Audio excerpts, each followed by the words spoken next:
کو میں خود سنتا ہوں. سبحان اللہ.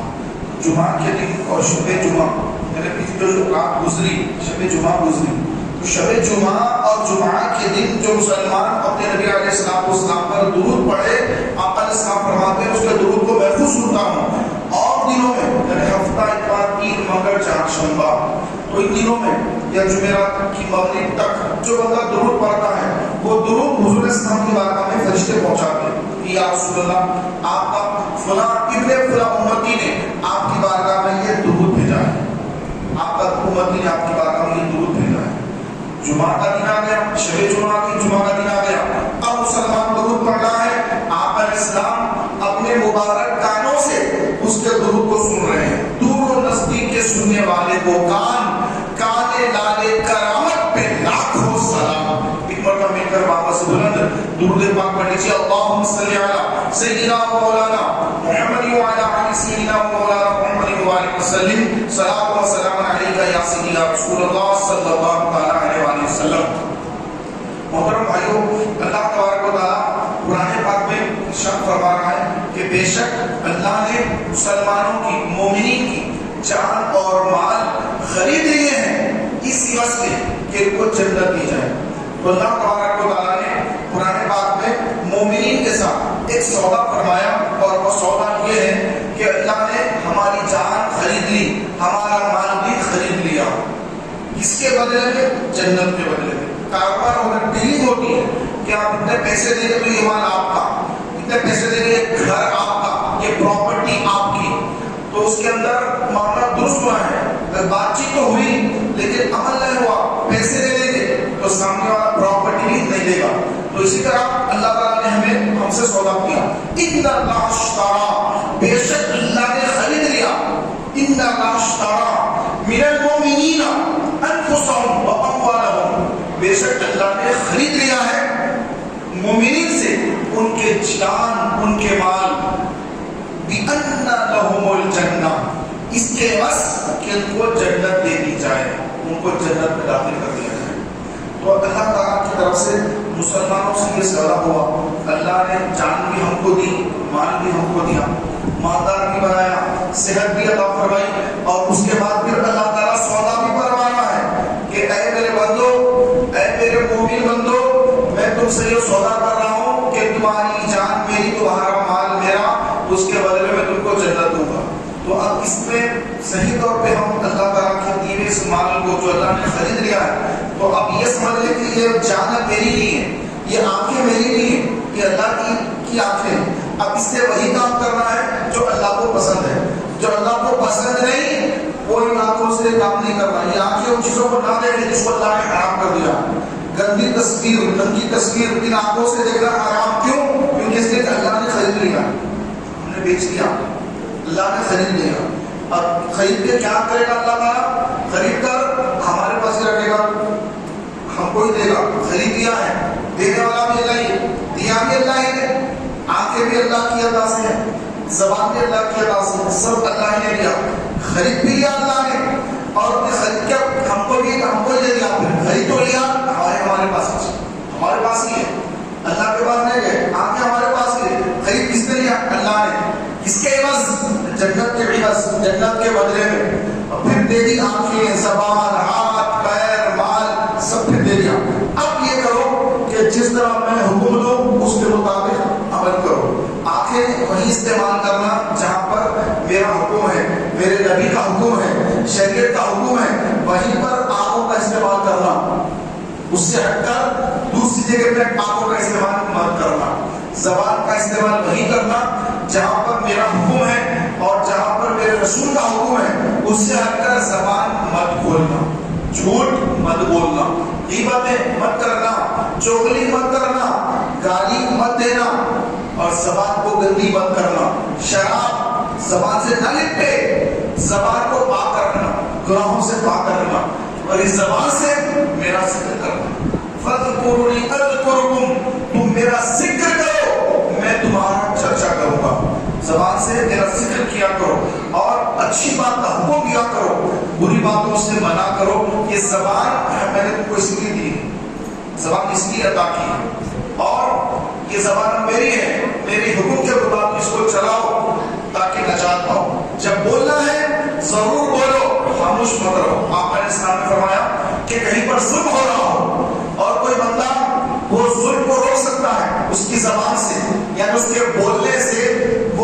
ظلم رک سکتا ہے، ایک غریب پر زیادتی ہو رہی ہے، گھر کے اندر ہو، محلے میں ہو، پڑوس میں ہو، بازار مارکیٹ میں ہو، کہیں پر بھی کسی پہ ظلم ہو رہا ہے اور کوئی بندہ اس کو روک سکتا ہے، لیکن اس کے باوجود نہ روکے تو آقا علیہ السلام نے فرمایا کہ وہ گونگا شیطان ہے، وہ گونگا شیطان ہے۔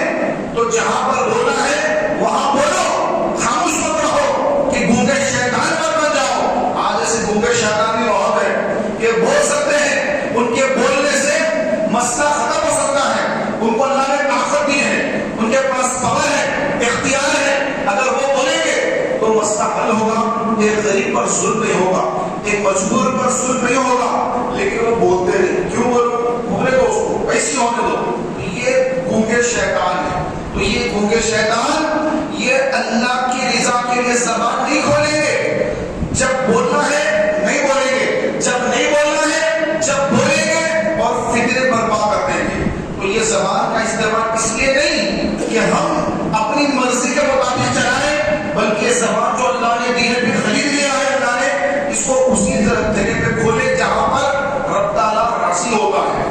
آقا علیہ السلام نے فرمایا تمہارے سامنے اگر کوئی غلط کام ہو رہا ہو، گناہ ہو رہا ہو، تو اس کو طاقت سے اپنے ہاتھ سے روکو۔ ہاتھ سے نہیں روک سکتے، زبان سے روکو۔ زبان سے نہیں روک سکتے تو دل میں برا جانو، اور یہ کمزور ایمان والے کی علامت ہے۔ آپ کے ہاتھ میں کوئی غلط ہو رہا، کوئی مار رہا غریب کو، گالی دے رہا، ظلم کر رہا ہے، زیادتی کر رہا ہے، آپ بولیے، ہاتھ سے رکائیے کہ نہیں یہ کام مت کریے، غلط ہے، ہاتھ سے رکائیے۔ ہاتھ سے رکانے کی طاقت نہیں ہے، زبان سے بولیے کہ بھائی غلط ہے، بھائی یہ مت کریے، محبت سے سمجھائیے، بولیے۔ میں اگر آپ بولیں گے تو آپ کو بھی مارے گا، ظلم و زیادتی کا نشانہ بنائے گا، تو دل میں برا جان لے کہ یہ جو ہو رہا ہے یہ غلط ہے، تو دل میں برا جان لے۔ اور ایسا بندہ کمزور ایمان والا ہے، اس کا ایمان بڑا کمزور ہے، قوی ایمان نہیں ہے۔ مضبوط ایمان ہے تو پہلے ہاتھ سے روکے گا، نہیں تو زبان سے روکے گا۔ جو ہوتا دیکھیں گے، مار پڑے گی، کھا لوں اللہ کے لیے۔ صحابہ تو کی جانے قربان کر دی، اگر کچھ مار پڑتی ہے یا کوئی مجھے بے عزت کرتا ہے یا کچھ بولتا ہے تو کوئی بات نہیں، عزت دینے والا اللہ ہے۔ وَتُعِزُّ مَن تَشَاءُ وَتُذِلُّ مَن تَشَاءُ بِيَدِكَ الْخَيْرُ۔ پھر وہ بندہ ایمان والا، مضبوط ایمان والا ہے، اور کمزور ایمان والا وہ ہے کہ بس دل میں سوچ رہا ہے کہ بھائی یہ غلط ہو رہا ہے، ایسا ایسا ہے، بس اس کی ایمان کی کمزوری۔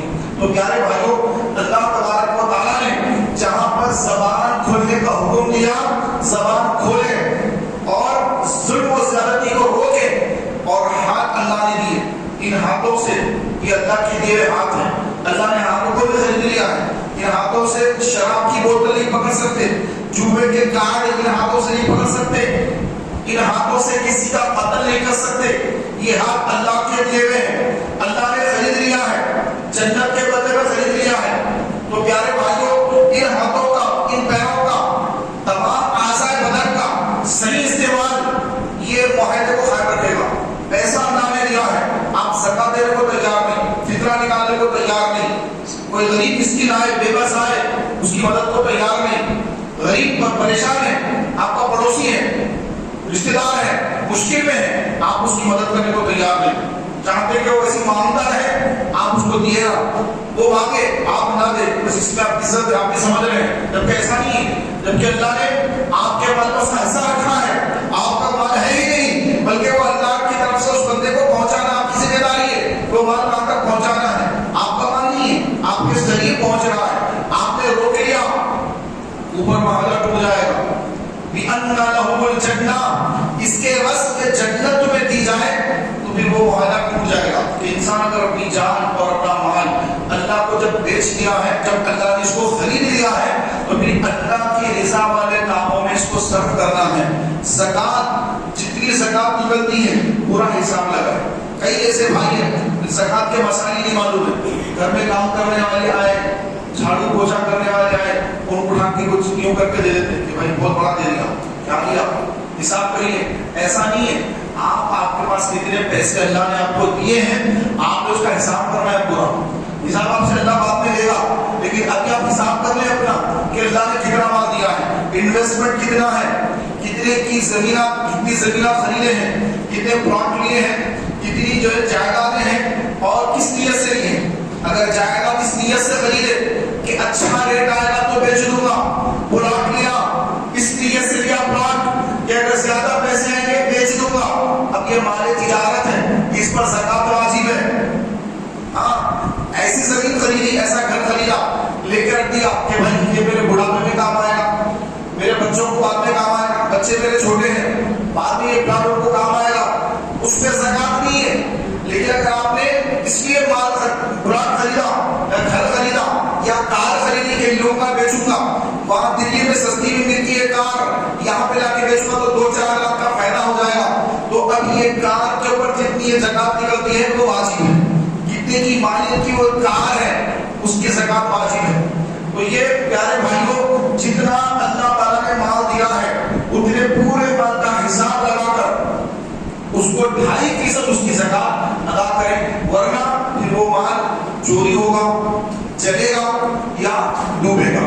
آپ چاہتے ہیں کہ مال سیف رہے، آپ کا مال آپ کے پاس محفوظ رہے، تو اس کی زکات ادا کر دیں، مال کا میل نکال دیں کہ آدمی جب وضو کرتا ہے فریش ہو جاتا ہے، وضو کرنے سے پہلے اس طبیعت اس کی ایسی نڈھال رہتی ہے، جب نہا دھوتا ہے غسل کرتا ہے وہ فریش ہوتا ہے۔ تو اسی طرح مال کے ایسے جب آپ مال کی زکات ادا کر دیں گے آپ کا مال بالکل پاک ہو جائے گا، اس کا میل نکل گیا۔ جیسے آپ نہاتے ہیں، صابن لگاتے ہیں، میل نکل کے جا رہا ہے، پانی ڈال رہا ہے، صابن جا رہا ہے، گندگی جا رہی ہے، تو زکات ایسے ہی ہے۔ آپ اگر اپنے مال کی زکات ادا کرتے ہیں تو آپ اپنے مال کا میل آپ نے نکال دیا، اب آپ کا مال بالکل پاکیزہ ہو گیا، پاک ہو گیا۔ اب وہ مال نہ کوئی چور چوری کر سکے گا، بڑے سے بڑا فراڈی کیوں نہ ہو، آپ کے پیسے چرا نہیں سکتا۔ آپ اپنے پیسوں کو اللہ کے پاس محفوظ کر لیے، بہترین لاکر میں آپ نے اپنے پیسے سیو کر لیے، زبردست لاکر، وہ لاک کو توڑ ہی نہیں سکتا، اللہ کا لاک لگ جاتا ہے وہاں پہ، کوئی چور چوری کر ہی نہیں سکتا۔ کرنا کیا ہے، لاک لگانا کیسا ہے، زکات دے گے تو لاک لگے گا نا۔ ہم اگر اتنا مال اتنا دے دو گا تو کیسا، اتنی محنت سے کمایا، خالی اس کے ہاتھ میں سے رکھ دو کیسا۔ تو بھائی اگر وہ ایک دیں گے، آپ کی تجوری کھلی ہوئی ہے، کوئی بھی ڈکیت آئے گا پورا مال لے کے چلا جائے گا، ختم ہو جائے گا پورا، یوں ہاتھ اللہ نے رکھا تھا تو یوں کر دے گا پورا مال۔ تو یہ نہ کرے، جتنی زکات نکلتی ہے پوری زکات نکال کے دے دے، چوری نہیں ہوگا، جلے گا نہیں، شارٹ سرکٹ ہوگا، آگ لگی گھر کے اندر، آگ لگی دکان کے اندر، لاکھوں کا مال جل گیا، کیوں جل گیا بھائی، زکات ادا کی تھی برابر نہیں، وہ خالی گھر دکان میں کام کرنے والے بچوں کو تھوڑے بہت دیے تھے، نکلتی زکات کتنی، لاکھوں میں نہیں کروڑوں میں زکات نکلتی، کسی کی 4 کروڑ کسی کی 5 کروڑ زکات نکلتی ہے۔ دیتے کتنے ہیں، 2000-3000 روپے دے دیتے لوگوں کو، بس اس سے ادا نہیں ہوگی زکات۔ زکات کا حساب کریں، اپنے مال کی حفاظت کریں، زکات نکال کر، چوری ہونے سے، چلنے سے، ڈوبنے سے، ہر چیز سے محفوظ، اور قیامت کے روز اللہ تبارک و تعالی زکات دینے والوں کو اپنے پیارے حبیب علیہ السلام کے صدقے میں داخل جنت فرما دے گا۔ تو زکات ادا کریں، مال کی زکات، صدقہ، خیرات، جو جس کا حق بنتا ہے اس کا حق اس تک پہنچا دیں، تاکہ اللہ تعالیٰ کے ساتھ جو ہمارا سودا ہوا، ان اللہ اشتری من المؤمنین انفسهم واموالهم بان لهم الجنہ، بے شک اللہ نے مومنین سے ان کے جان اور ان کے مال خرید لیے ہیں، اس عوض کہ ان کو جنت دے دی جائے۔ تو جنت کا سودا ہو گیا ہے، اس پہ قائم رہیے۔ اللہ تعالیٰ مجھے آپ کو اس سودے پہ قائم رہنے کی توفیق عطا فرمائے، اور مرنے کے بعد جنت الفردوس میں داخل فرمائے، آمین بجاہ نبی امین صلی اللہ علیہ وسلم۔ اگلی صفحہ کو